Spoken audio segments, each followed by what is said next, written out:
नमस्कार। मेरा नाम डॉक्टर सुरेखा भार्गव है। डॉक्टर हूँ क्योंकि अकाउंटिंग में पीएचडी करी है, पर एक बहुत ही मिडिल क्लास फैमिली को बिलोंग करती हूँ।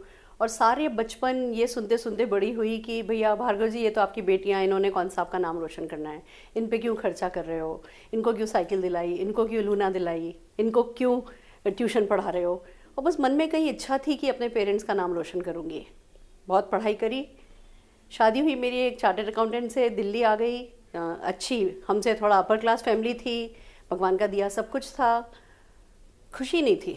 क्यों? क्योंकि ब्रेकफास्ट में क्या बनेगा, फिर लंच में क्या बनेगा, लंच में सोचते थे डिनर में क्या बनेगा, और डिनर में फिर सोचा करते थे कि ब्रेकफास्ट में क्या बनेगा। नो डाउट वो पीरियड हमने बहुत इन्जॉय किया, बट इच्छा थी अपनी पहचान बनाने की, अपना नाम कमाने की, अपने पेरेंट्स को गर्व महसूस कराने की, अपने ससुराल में ये साबित करने की कि मैं ही अरुण के लिए बेस्ट, मैं ही अरुण जी के लिए बेस्ट मैच थी। बहुत सारी दबी हुई इच्छा थी जो बस दबी ही रह जाती अगर मोदी केयर अपॉर्चुनिटी सामने नहीं आती।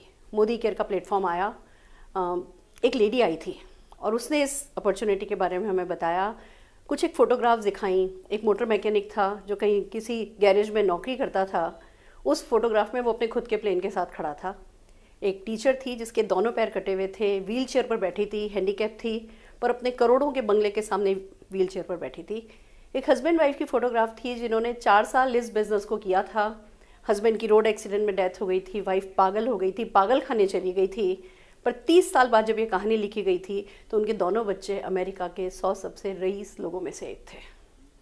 दोस्तों, वही एक ऐसा क्षण था जिसमें कुछ क्लिक हुआ, कुछ किसी चीज़ ने मुझे हुक किया, और बस दिल में आया कि अगर एक मोटर मैकेनिक प्लेन खरीद सकता है तो मैं क्यों हस्बैंड को हर साल बर्थडे पे पैंट शर्ट गिफ्ट करती हूँ। मैं भी कुछ कार, कुछ लैपटॉप, कुछ अच्छी अच्छी चीज़ें गिफ्ट कर सकती हूँ। अगर एक हैंडीकैप टीचर कर सकती है तो मैं क्यों नहीं कर सकती हूँ। मेरे तो भगवान की दया से हाथ पैर सही सलामत है। और अगर कोई 4 साल इस बिज़नेस को करके अपनी अगली पीढ़ी को अमेरिका के 100 सबसे रईस लोगों में शामिल कर सकता है तो मैं 20 साल कर लूँगी, पर मुझे भी हिंदुस्तान की 100 सबसे रईस औरतों में शामिल होना है। कहते हैं ना, सरस्वती बैठती है, शायद वही हुआ था मेरे साथ। सोचा, बोलना शुरू किया, इस सपने को लोगों को बताना शुरू किया, सबने मजाक बनाना शुरू किया।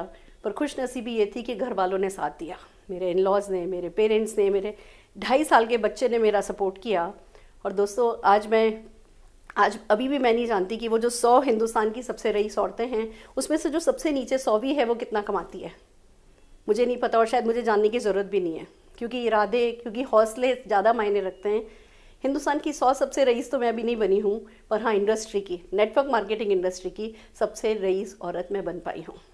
167 रुपीज़ के छोटे से चेक से शुरू किया था, 70 लाख रुपए के चेक तक गई हूँ। एक मारुति 800, वो जिसमें हाथ से खिड़की ऊपर चढ़ाई जाती थी, उस कार से शुरू किया था तो मर्सिडीज़ GL तक जा पाई हूँ। सपने बड़े होते गए, सपने पूरे होते गए, हौसले बड़े होते गए, अच्छे से अच्छे लोग इस रास्ते में मिलते चले गए।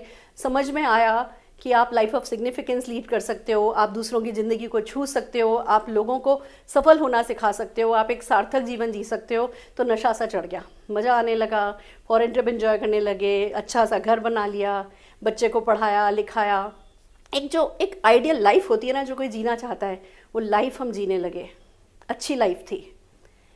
ऐसे में दोस्तों, एक ऐसा हादसा ज़िंदगी में हुआ जिसने सब कुछ बदल के रख दिया। मेरे हस्बैंड अरुण भार्गव, जो कि अपने हर प्रेजेंटेशन में कहा करते थे कि मैकडोनल्ड का मालिक देखो, रे क्रॉक 6 फीट ज़मीन के नीचे दफन है, फिर भी हर दिन $1 बिलियन पर मंथ कमाता है, फिर भी हर दिन $1 बिलियन पर मंथ कमाता है। वो हर प्रेजेंटेशन में ये कहानी बताते थे, और बताते थे कि नेटवर्क मार्केटिंग के थ्रू परमानेंट इनकम कमाई जा सकती है। हम भी वो कमाना चाहते थे, पर हमें नहीं पता था कि हम उसकी इतनी बड़ी कहानी हम बन पाएंगे, उसका इतना बड़ा डेमोन्स्ट्रेशन हम कर पाएंगे। दोस्तों, 11 साल पहले मेरे हस्बैंड को, अरुण भार्गव जी को, ब्रेन हेमरेज हुआ। 11 साल वो बेड पर रहे, वो पैरालाइज रहे, डिसेबल रहे, पर खुश रहे, राजा जैसे लेटे थे, क्योंकि मोदी केयर करके लेटे थे। परमानेंट इनकम आती गई। बीच में 6 साल जब मैं उनकी सेवा कर रही थी, उस समय भी हमारी लगभग 5 लाख रुपए महीने की इनकम थी। वो हर महीने बिना कुछ किए घर आ जाती थी। तब पता चला कि परमानेंट इनकम क्या होती है, पैसिव इनकम क्या होती है। मेरे हस्बैंड हमेशा कहते थे, समझ आए तो कर लो, नहीं समझ आए तो भी कर लो, पसंद आए तो कर लो, नहीं पसंद आए तो भी कर लो। उन्होंने किया। एक चार्टर्ड अकाउंटेंट होते हुए, अपनी ईगो बड़ी सी होते हुए, इस बिना किसी इन्वेस्टमेंट को, बिजनेस को करना बिना किसी इन्वेस्टमेंट को बिज़नेस को करना, समझना भी उनके लिए आसान नहीं था, पर उन्होंने समझा, उन्होंने किया। दोस्तों, अभी कुछ दिन पहले वो इस दुनिया में नहीं रहे। वो हम सबको छोड़ करके चले गए, पर राजा जैसे जिए और राजा जैसे शान से गए।